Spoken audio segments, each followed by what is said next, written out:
Okay, so here's just a quick summary of the colors by Tamiya I like to use. Okay, so the number one go-to color for railway, right-of-ways, track, ballast, you name it, is Flat Earth XF52. Really use this paint a lot. And this particular bottle has been thinned I don't know how many times. Like, I just keep adding thinner to it over and over again, and it just keeps on giving, right?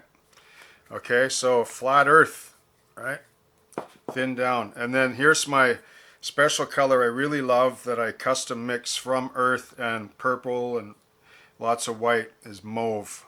Okay, thin mauve. This color, some say, oh, it's pink. No, this color is in everything. If you really look outside on a given day, there's a filter, there's a mauve filter everywhere.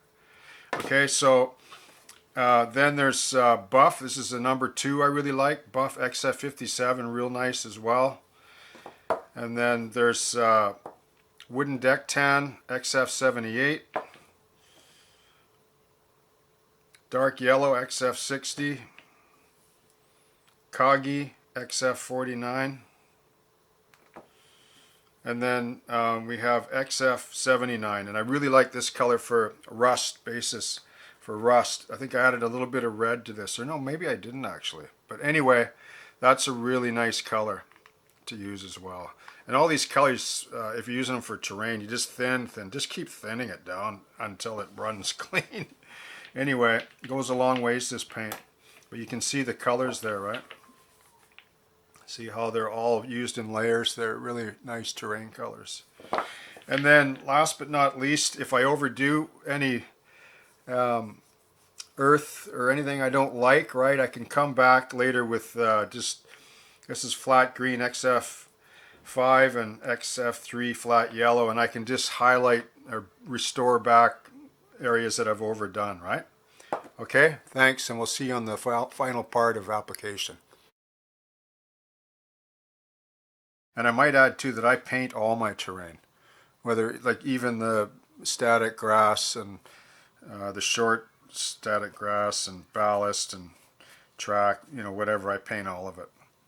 Now I know not everybody can do that. It's not practical in a really large layout, but for the modelers, you know, that like to do the small diorama, shelf type layouts, and I want to put an emphasis on some of the finer details and color, then yeah, it's probably a good idea to paint everything. So this is super thin earth here. It's just like, I don't know how many times I've thinned it, but that's what I usually start with, and then I just come in first with some air. Like, I'll hit some of these old ties here. Like, these are actually O-scale ties, but just use them as timber.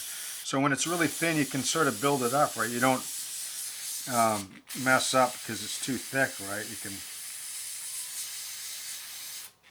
can hit some of these tie plates here. These are larger scale just for the purposes of this particular video. You can see how that works, right? And then for ties, I just come in with the airbrush like this and work a tie, a random tie over, right, in the ends. Get in really close. Oh, by the way, this airbrush, this is an Omni 5000. This was my commercial airbrush I used, believe it or not. It's actually 22, 23 years old now. And I've never changed the needle on it.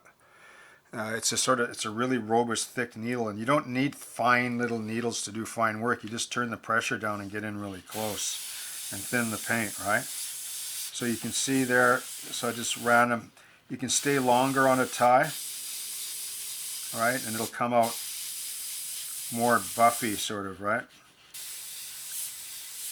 You do this with different colors, you know, with black and brown, rust. You can go along the edge of the tie with that rust color, you know, that I showed you, like this here. Yeah, and you just, you know, just have a little bit of fun, right? That's all you do.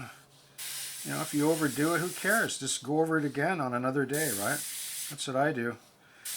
Yeah, just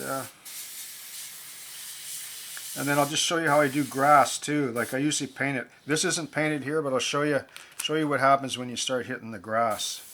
So I want to make this grass along the side of the track here look a little sort of worse for wear and seasonally starved from moisture or whatever.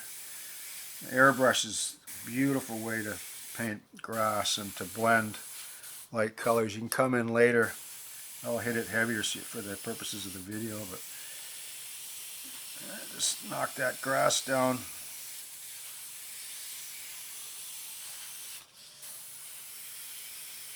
All right.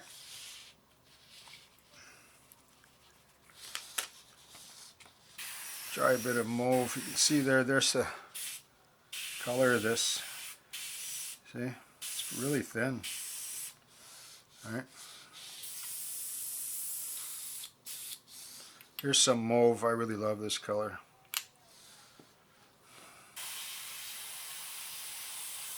This I tend to use just, randomly as well. It sort of gives a randomness to the earth and more of sort of a light. It's just a really magical color, mauve. I really like it.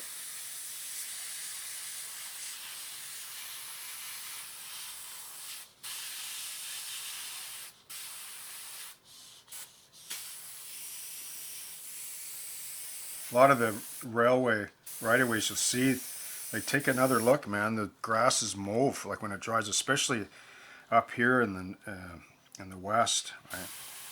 You get that change of color there. Okay, so there you have it.